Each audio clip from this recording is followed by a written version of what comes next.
Eminye imindeni yezisulu zengozi eyayibandakanya iloli emgwaqeni uN2 oPhongolo eNyakatho KwaZulu Natal ngolwesihlanu olwedlule ihlonza abathandiweyo bayo emakhazeni kahulumeni Eshowe sikhuluma nje.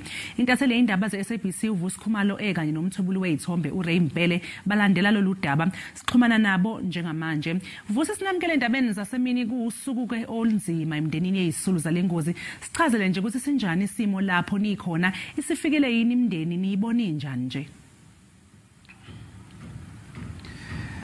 Yebo noxolo, imndeni isanda kufika njengamanje ihamba ke ngebhasi elilodwa kanjalo nekhumbi basuka le endaweni yasoPhongolo la kwenza khona isibhicongo ngesikhathi iloli lishayisana nemoto ehambisa ingane zesikole. Siyathola ukuthi ingane zesikole zayiqhamuka ezikoleni ezi4 kwaseke kushona ke ingane ezingu18 kanjalo nababili abadala okuyi-assistant teacher kanjalo futhi nomshayeli wemoto yabo laba abahamba ngemoto encane. Bafikile ke la imndeni sibalela imndeni la kweshaka lolunye ukuthi siyakhumbula ukuthi kwaba ingozi nabantu abaningi kakhulu. Imndeni eminye inabantu ababili ngabathathu, ingane lezi ezincane kakhulu ezineminyaka kuswela kwesithupha kuya kweshumi nambili. Bakhona ke la ngaphakathi bazozama ukuhlonza izidumbu ukuze kusizakale uhlelo libofuzo okuyilona ke lizosiza ekutheni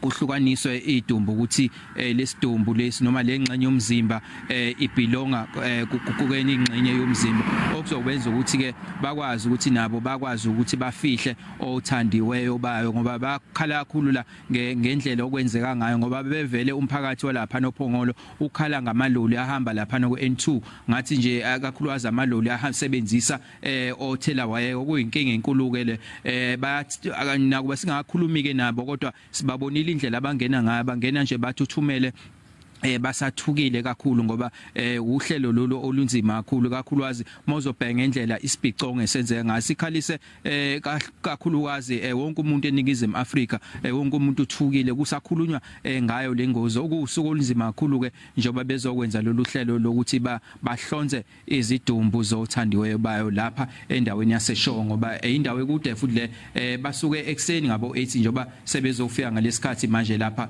ngo1 sebefikile ngaphakathi. Emva lokhu ke uhulumeni uzobe sebasiza ke ngazo zonke inhlelo ke beze ke mhlawumbe babekwe endlini yabo yokugcina. Sibonge kuVusi Khumalo obesibikela eShowe eNyakatho KwaZulu Natal.